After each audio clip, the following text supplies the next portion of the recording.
Tonight, police are sifting through shell casings and evidence after a violent scene in West Phoenix. Jade Cunningham is live near 99th Avenue in Lower Buckeye with the details. Jade? Hey, good evening. Yeah, so happening right now, we have Phoenix police detectives as well as the crime scene response unit here at the scene.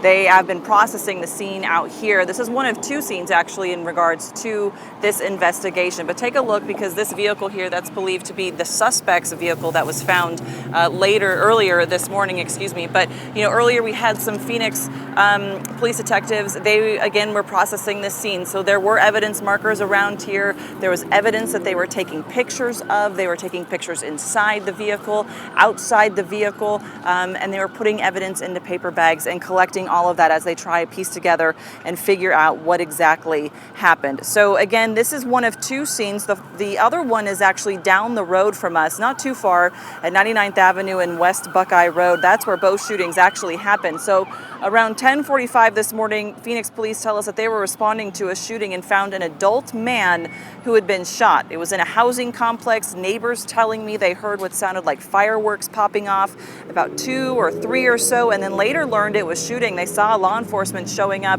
and really began to understand that shooting had taken place, and were stunned because they tell me that that's typically a pretty quiet neighborhood. Not a lot happens there. So the man who was found shot was taken to a hospital with serious injuries.